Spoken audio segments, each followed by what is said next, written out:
It's great to have the dream of being a jewelry designer, but you have to know what that entails. It's not just, okay, lay out a few stones and then boom, I'm suddenly a jewelry designer.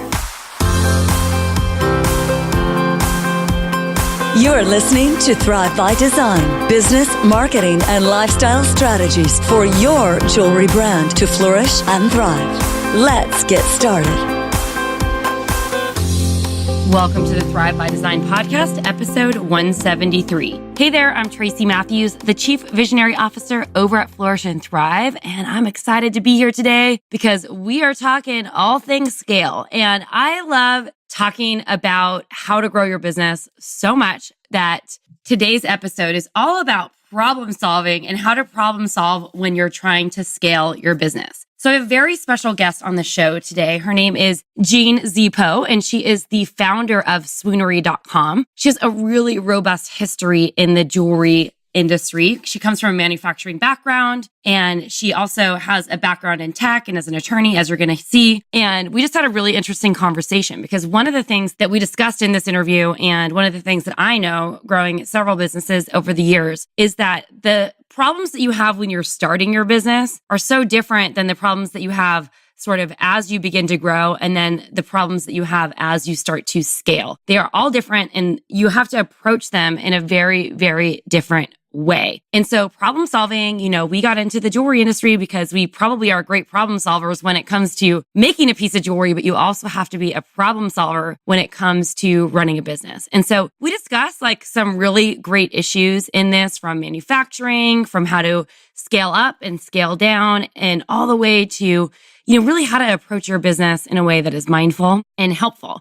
And we had such a good time that I will definitely be having Jean back on as a guest on the show as well. So I'm going to dive into today's episode without further ado in just a moment. But first, I'd love to take a word from our sponsor. Our sponsor for the show today is findingbox.com. We love Finding Box. They specialize in custom engraved, logoed hang tags, beads, and custom jewelry pouches. They work with small independent jewelry brands all the time. In fact, they love working with small business, and they've worked with over 2,000 already, and hopefully more after this, because we love supporting small businesses that support small business over here at Flourish and Thrive. The cool thing about Finding Box, when you order hang tags or logoed beads or pouches from them, is sometimes they can have really fast lead times, like 24 hours. You place the order, they're shipping 24 hours later. Awesome, right? You also don't have to order a ton of things. You can get a really small order minimum, and they do free design revisions and also provide you with the sample. So it's a really great resource for you to have in your Rolodex for options for hang tags and logoed products. We would love to share with you a really special offer that findingbox.com has going on. They're offering the Flourish and Thrive Academy listeners and the Thrive by Design listeners 10% off their first order. You just have to order by January 31st, 2019. You can head on over to findingbox.com, place your order, and use the discount code F&T podcast. That's F&T podcast. And make sure that you're using all caps and enjoy 10% off your first order. All right, before we dive in, I wanted to formally introduce Jean. She's also confused for a Filipino rap star, so we're going to use her full name, Jean Zippo. She is the founder and CEO of Swoonery.com, a multi-brand designer jewelry e-tailer. Jean is a fourth-generation jewelry professional, an angel investor, a contributor to the Rappaport magazine, and was recently chosen by Luxury Daily as one of their luxury women to watch. And as you can probably see by the headshot, if you're looking at the blog post that we actually feature our podcast on, Jean is a fancy lady, and she's gorgeous and beautiful and knows a lot about jewelry as well. And she's just super smart. So I'm excited to have her for my first interview with her today, one of many that will be coming up. And let's dive in without further ado. Hello, everyone. Welcome to Thrive by Design. I am here with Jean Poe of Swoonery, and I'm so excited to have Jean here because we met recently at a little summit called the Jewelry Independent Summit, and I had the pleasure of being able to moderate Jean on a panel and sit in her lovely space for the entire day. So, Jean, thank you so much for being here. Thank you, Tracy. I'm so excited. It's so exciting to be here. Anyway, today, we were talking after the event, and, Jean is a total giver like I am. And she wanted to, we're just chit-chatting just about business and life and stuff and her history and all the things that she's gone through. I'm going to do a formal introduction in the intro when you listen to it, so you'll hear her background and everything. But the cool thing about Jean is that she has this amazing e-commerce business where she's selling other jewelry brands, but she also has a really diverse background in the industry. I'm going to let her share a little bit more about that in a moment. But one of the things that we noticed, and that the conversations that seem to be coming up in the Flourish and Thrive community and at that Jewelry Independent Summit, was like, how do you deal with problems at different stages of growth in business? Because the problems that you have when you're trying to launch a brand, the problems that you have when you're trying to kind of get past that first $100,000 maybe in revenue, and the problems that you have when you're actually trying to scale, to multiple six figures or even seven figures in a business, are all so different at every single stage. So when Jean and I were chatting, we thought this would be an interesting conversation because we have such a diverse community over here. So Jean, thanks so much for being here. It's awesome to have you. Yeah, it's my pleasure. Yeah. So as we dive in, what was your favorite thing first and foremost about the summit? I loved seeing everyone in the industry come together, really like industry veterans, the best of the best, innovators and thought leaders come together to educate and support the next generation of brands. Yeah. I think it's really important that sort of the more mature professionals are supporting the newcomers because our industry is changing so much and it's really key. It's changing so much. And I loved in the pre-interview, we were talking about something that I hope comes out later in this interview about like some myths and misconceptions about how you really actually grow a business. Yeah. So let's dive into a little bit of background about you so that our audience can kind of understand like what you've done. You've done so much in your life. So I just want to talk about that first. Sure. So I guess I'll start in the context of jewelry. My family's been in the jewelry business I'm the fourth generation. So great. My great-grandfather acquired a British jewelry company. I'm from Shanghai, and he acquired a British jewelry company called Alexander Clark. And they had this massive store on the Bund, which is really like the Fifth Avenue of Shanghai. And he brought in all of the Western brands. So like Rolex, Lalique, Mikimoto, all of the brands were, basically he was the exclusive retailer in China. Awesome. Yeah. So, once we tie into what I do, it's sort of, you'll see the parallels. And then that was passed down to my grandfather, and my father wasn't able to sort of get his hands on the company because my family was persecuted during the Cultural Revolution. Oh my gosh. I'm sorry about that. That's terrible. Thank you. I mean, it happened. It's sort of like the cycle of the world, right? So they lost everything. And my parents came to the States in 1982 after I was born with $40, 2 suitcases. And my dad became a jeweler. So it was all, like really rags to riches story again. He started his manufacturing company. And so I grew up surrounded by manufacturing and product. And, my father manufactures for a lot of the larger brands. So that's where my love of jewelry came from. But of course, as typical for, immigrant parents, they're like, don't do what we do.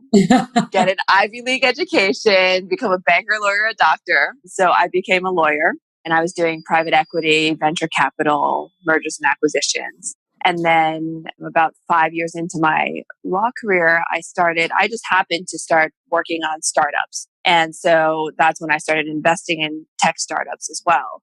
And so that's sort of where the tech aspect of, my skill set comes in. And then after that, I decided to leave law. It wasn't for me. It wasn't creative enough. And I became a jewelry designer. I got my GIA. I went, did an apprenticeship with a master jeweler. Awesome. And then I ended up working with my father and, doing like cross-border deals and advising international jewelry companies, setting up here in the US, and then also, creating my own brand and my own label. So it really runs the whole gamut. So tell us a little bit about Swoonery, your current e-commerce company. Sure. Swoonery is a multi-brand retailer of designer fine jewelry. So we currently have over 80 brands. And really the genesis for Swoonery came from my experience, the difficulties that I saw as a designer trying to make it in, this industry. And then also the problems that consumers were facing. It was just really hard for people to find jewelry that they liked. They weren't aware of brands. Mm-hmm. And,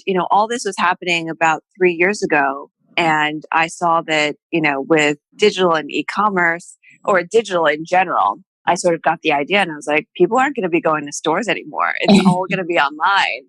So when I launched Swoonery in like 2 years ago, it was February 2016. At that point, brands weren't even putting their designs on Instagram. Like designers, because they're worried about like getting their products. Yeah, like copying designs and everything. And so, to think that in 2.5 years, we've gone from I don't put photos of my jewelry on Instagram to everyone is going for e-commerce and everyone, is trying to sell jewelry online. I mean, like the world has come, 180. Full circle, right? Yeah.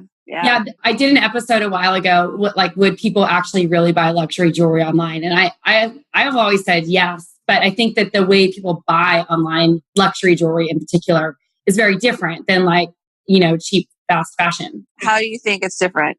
I think it's different because it probably needs a higher touch. They need to be able to talk to someone or chat with someone. They need to see what it looks like on, because it is a bigger risk. Even if there is a solid return policy, someone's laying out sometimes thousands of dollars in cash. Yeah. And they want to know that they're not going to be scammed or something like that. So you have to build a lot of trust in order to get someone to actually make that sale. I think people sometimes feel like, especially in our industry, that they can put up a website and not have to interact with their customers. But the more you interact with the customers, the more sales you're going to get. It's not just like this blank scenario where it's like a virtual store where people are just going to come in without interacting. It's just another way to be able to have a retail. Absolutely.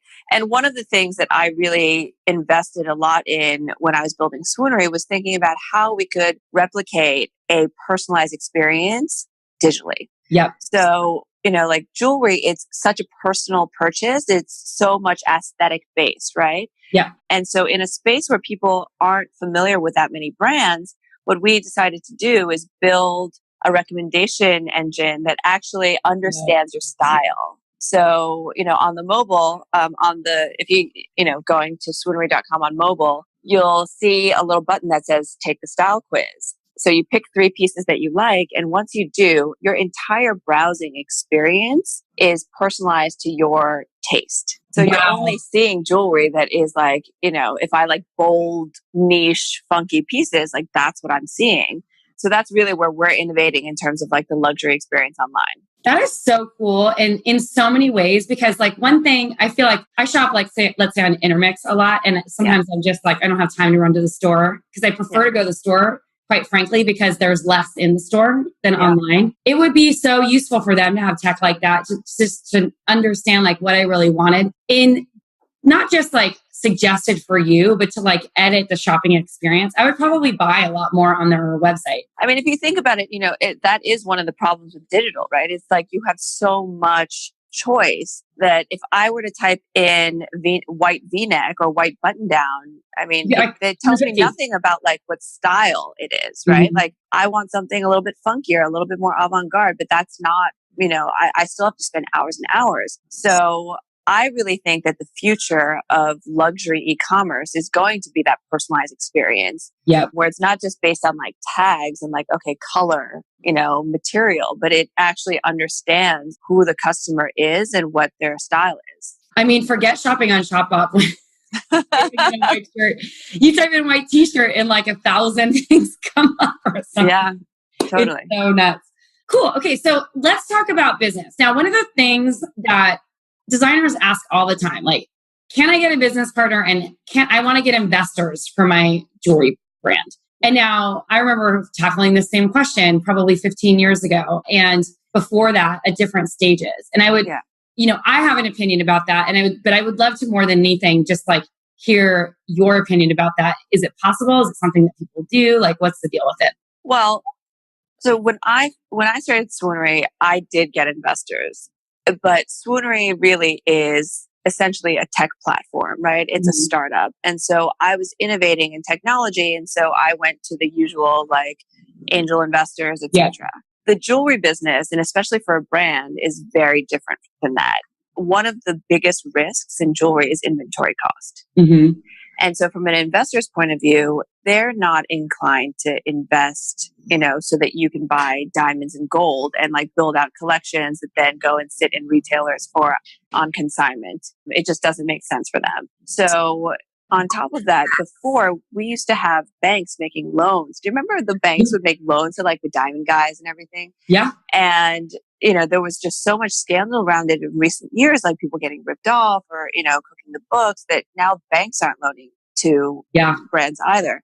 So in my opinion, as a brand, I think getting investors is really not a viable option unless you're like a David Yurman or something. And then in that case, it's really a private equity firm coming in and making that investment. I think your best bet if you want investors is really like friends and family. And then you have to decide if you want that relationship or, I think like you started this tech company, basically. It's like the combination between jewelry and tech. Yeah. So you were able to position it like, look, this is like not just selling jewelry. This is about customizing experiences. And you probably have some sort of exit plan involved. We don't have to talk about that right now. But like to me, like that's what I see. Like they're investing in like a technology that can potentially be scalable across multiple types of businesses in the line. Right. So cool. Okay, so we got that out of the way, and that was something that I wanted to talk about because this is really about growing and scaling and solving problems. And so at the beginning, we kind of chit-chatted about the different kinds of problems you might have at different stages in business. And when we were talking the other day, let's say someone is starting up their business and they're struggling actually to get sales. That's a certain kind of problem. If they're trying to grow their business and kind of scale past that $100,000 in revenue mark, because I know that's like, I feel like one of the first benchmarks, especially for smaller independent brands, especially those not selling luxury jewelry, because it takes a lot more jewelry to sell in order to get there. Yeah. There's like another benchmark because you start getting busier, and there's more volume, and you might need to have support in that. And then the next phase of scale is so different because it's actually like hiring a team or manufacturers and dealing with bigger production orders. Yeah. So let's kind of dial it back in the beginning. Let's dial it back like to the general broader question, like to be like a strategic problem solver. Like what are some of the skills that you've seen? Because you've worked in all sorts of kind of industry and types of business. Your dad's a manufacturer. You probably experienced a lot of brands coming to him that maybe had some of the issues that people who are trying to scale their business have had over the years. How would you what would be your approach to like problem solving and trying to like anticipate some of the things that might go wrong? I think the most important thing in terms of anticipating problems is to know your industry, is to know the process, research every single aspect of it. There are things that it's great to have the dream of being a jewelry designer, but you have to know what that entails. It's not just, okay, let me assemble a couple, lay out a few stones and then boom, I'm suddenly a jewelry designer. Like, okay, you're going to be thinking about, is your pricing right? Where are you sourcing your stones from? Are you sourcing them from manufacturers? How does that impact your bottom line? Who's going to be looking after your quality control if you don't come from a jewelry background, right? So I think that step one is really just educating yourself about not just the art of jewelry and like jewelry history in terms of design, but also the process, the production process, manufacturing process, even wearability. So many people don't think about, okay, like something looks cute, but is it wearable? Is it going to be too heavy? Is it going to fall forward? All of those things matter.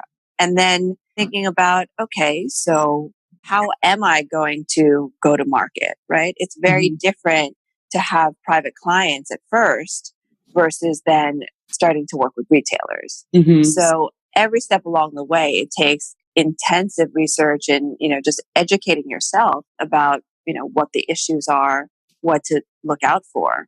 Okay, so that was great. So basically, like when you're just starting out, you really need to educate yourself on all parts of the business and understand not only what it takes to build a brand, but like the back end business stuff. You talked about pricing, and I'm sure, you would also agree with me, like they need to understand like how numbers work, how inventory works, how a break even, point works and what that even is, because those are all the things that help you make educated decisions so that you're, not overbuying inventory and stuck with a bunch of stuff. You mentioned inventory earlier.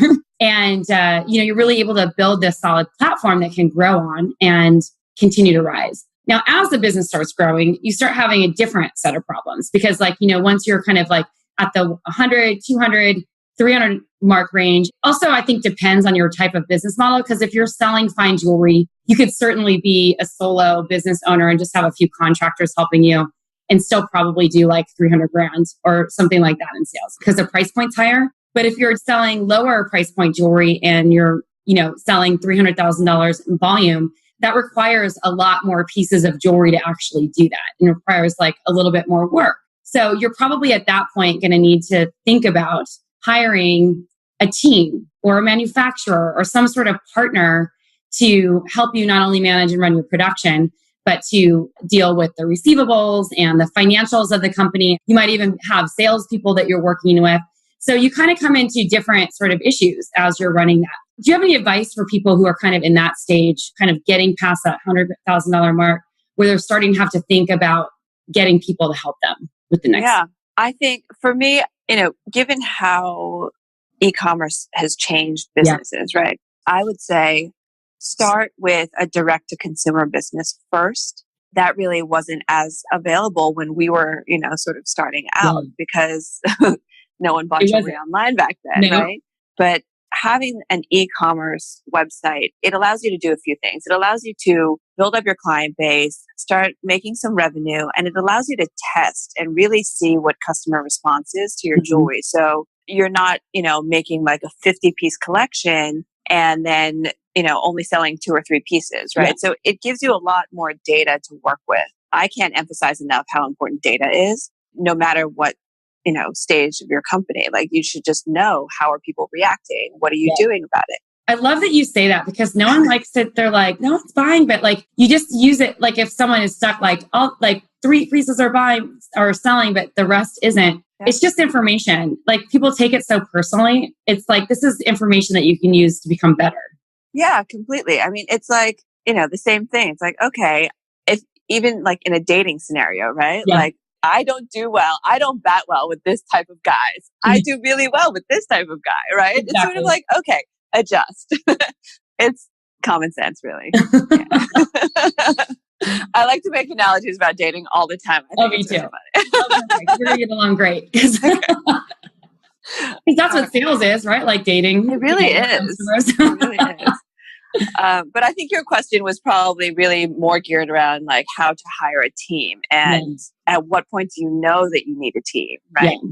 I think you start realizing that you need a team when you're not able to fulfill orders, where like it's actually slowing the growth of your business. At that point, I would suggest taking a look at, okay, what's the stopgap? Is it production? Is it sales? Is it fulfillment?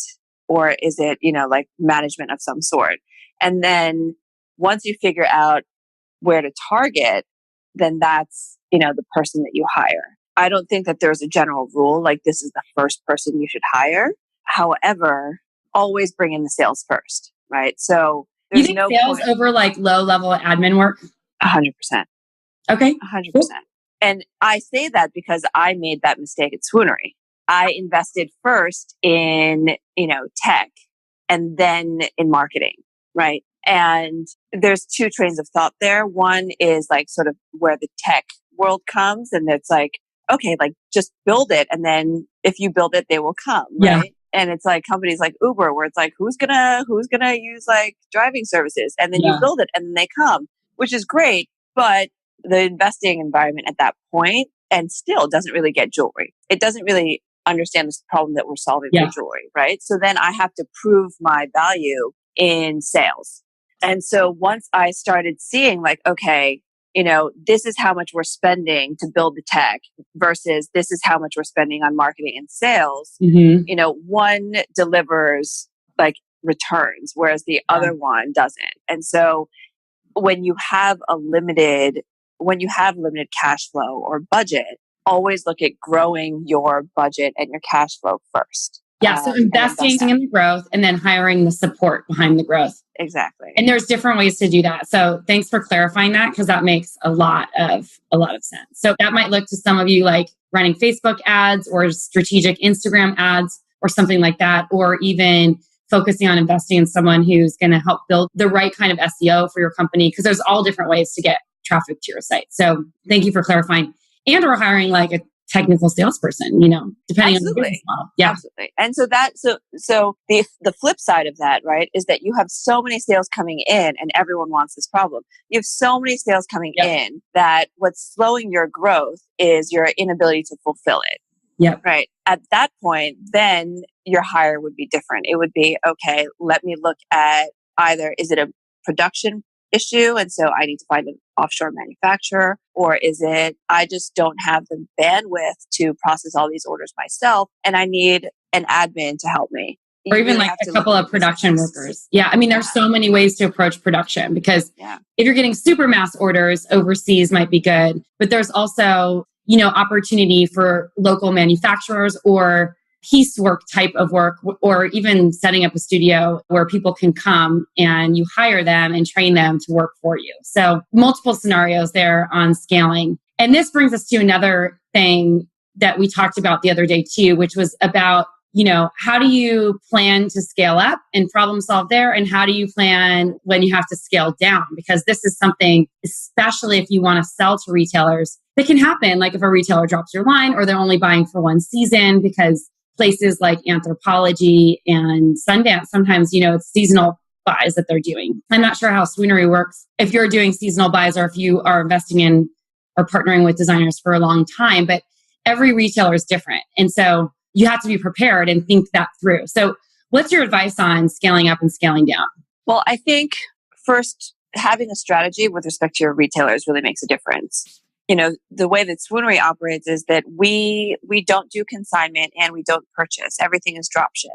Okay. So we'll get an idea of how much inventory per piece the brand has of our selections. And then once an order is placed, then we put it through to the brand and, they ship out of their inventory or they'll make a piece if it's not in stock.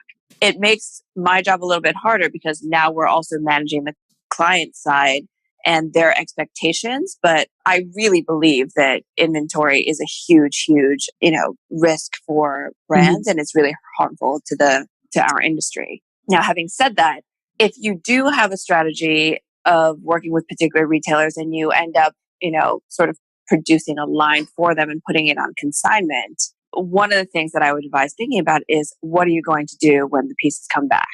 I mean, when you were selling to retailers, what percentage of, product do you think would come back every year? Well, we didn't have consignment back then. It was all wholesale. It was all wholesale. Wow. Yeah. So I worked with consignment boutiques like in the very beginning, like back in 98, 97, maybe a little bit. But like I built my business when wholesale was strong and closed my business when wholesale was not so strong anymore. So even like the big stores like ABC Home, Sundance Catalog, Anthropologie, they all paid for product. There was and then the small boutiques did too. That was just, there were times when I didn't get paid, obviously. Yeah. And in 2008, a lot of stores filed for bankruptcy and I didn't get the product back or get paid. So that caused another type of problem, which I hope no one has to deal with because it was terrible. So almost like dropship is almost even safer as long as you're partnering with the best brands.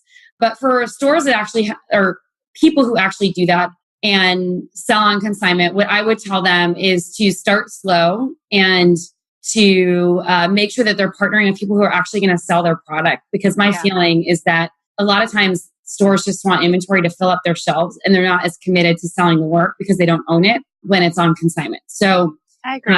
Just be careful. And if a store is not selling your product, you have to, within reason, if you're selling very expensive jewelry, it might take longer to make sales. If you're selling things that aren't very expensive and they aren't selling, maybe it's just not a good fit or the store is just not really committed to their brands. Like you really want to be partnering with people who are committed to selling your work. Yeah. And, just because a retailer sounds cool or has like a really great, brand image, it doesn't necessarily mean that it's going to be, the best thing for you as a brand, right? Because most of the retailers, if we're talking about, clothing retailers, they're selling clothing. Their brand comes from like their clothing sales and their approach is going to be very different towards jewelry. So even though they may sound like, oh my God, I want to work with them, they're really not that in tune with the needs of designers or how much risk, the designers are really taking. Yeah, exactly.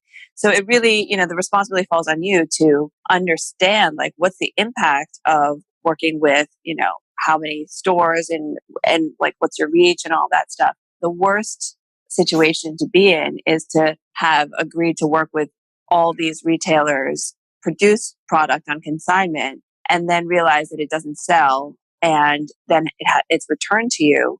And then, most brands that I've seen, the hugest mistake that they made is then they go and they work with discounters. So they'll send it to I don't want to mention any names. Yeah.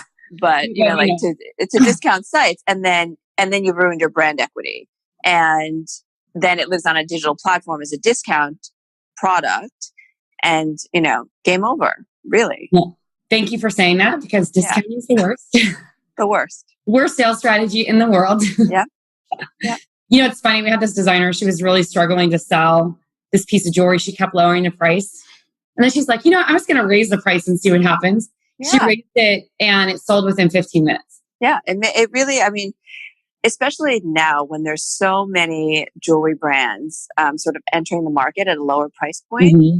Totally. It all starts looking the same. And you have to have, one of the things I interviewed Delia Falk, and she's on episode 168 if you guys want to listen to it, but last week. And we talked about the things that she looks for as a luxury buyer, and how innovation is one of the most important things. So the more that you can stand out and look different. And one thing that I noticed about you that I commented on right away was the jewelry that you were wearing and the jewelry that's hanging on your walls, because you have a ton of statement jewelry that's in your own personal collection. And you're like, mm-hmm. Oh, this is so-and-so. And it's all the pieces that you were wearing and that I saw around your studio really stood out. And even the jewelry that you are curating on Swoonery to sell to your customers really stands out. I was stalking your website last night. So, but I noticed that it's very different. The point of view is different, that it's not stuff that everyone else is doing. And so you want to make sure that you're finding that edge of the right price point for your brand and the right innovative look,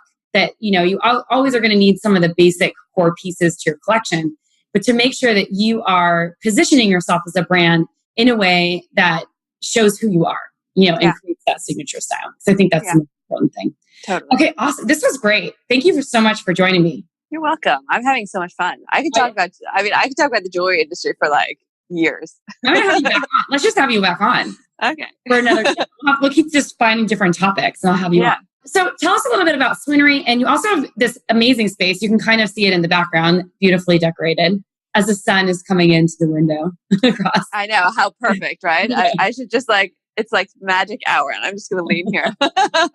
It's magic hour over here too. You couldn't see my face. So Swoonery really, I think I touched upon it, as we were chatting, but really it's a luxury online retailer for designer fine jewelry that is, on the one hand, solving the problem for the consumer of how do I find jewelry that really reflects who I am? Mm-hmm. So things that are unique, that are well made, but also identifiable and speak to me as an individual. And we do that through tech. And then it also, I'm really committed to supporting the industry and creating a more collaborative ecosystem for, to continue to grow brands, because I'm very clear that the future of the jewelry industry is going to be brands, and because our industry has all these weird, eccentricities, being able to guide the brands and, to be successful big brands is, I think, really important. So having said that, what differentiates us as a retailer is, this dropship model. And then as the brands grow and as the brands scale, we really support them in terms of, okay, well now, now let's think about how we would position you vis-a-vis the other brands now. And so I'm really hands-on from the beginning, thinking about their strategy, looking at their product, giving them feedback. And we work with huge brands too, but I do that, sort of across the board. And then once the brands are able to, then we may take consignment depending on, how to fulfill, how much volume we have for the orders, etc. And then the Swoonery, jewelry salon is a space that where I'm sitting right now. It's really a space that speaks to creating that personal engagement with your customer. Yeah. So, this is a new program that we're launching for the Swoonery Collective, and I'm now inviting brands to come and rent the space for trunk shows, for press previews, And even for private clients, I've seen a lot of, so many well-known, like even jewelry masters, right? Yeah. They'll fly to New York, they rent out a suite, they don't have security, cameras, safes, displays, any of that. And it just doesn't make sense. So the Swoonery Collective now is available for rent by hour, by day for press, trunk shows, pop-ups, whatever. And it's really meant to, support brands as they grow and international brands as they're coming here. And then just be surrounded by jewelry and a beautiful space and be able to work together. Awesome. Jean, thank you for sharing that. If someone wanted to rent your space, like where would they go to find that? Yeah, you can either Google the Swoonery Collective or you can email brands@swoonery.com. Okay, awesome. Yeah. Thanks so much, Jean, for being here today. You're amazing. Thank you, Tracy. You are too. Thank you. We should do this like regularly. Let's do it. Regular. I'll interview you like every month. Let's do it. All right, cool. All right. Thanks so much. Thank you. Thank you so much for joining me for today's episode. It was thrilling to have Jean on the show, and it was just so fun to be able to meet her at the Jewelry Independent Summit several months ago. Actually, in the summer is where we met. We recorded this interview back in August, but I'm excited to have her here. And if you want to check out more details about the Swoonery brand showroom, I'll have all the information over on the show notes. Definitely check it out because it is a great place to do press previews, to host trunk shows, and to gather your friends or your buyers or whatever to feature your collection. So it's just a great resource if you don't have a home base here in New York and you're traveling to New York and you want to get in front of all the important people. Awesome sauce. Alrighty. So if you haven't yet, make sure you check out our sponsor. They're amazing. We're going to have all the details on the show notes as well. So you can check those out over at flourishthriveacademy.com/episode 173. Thank you so much for listening today. This is Tracy Matthews signing off. Until next time.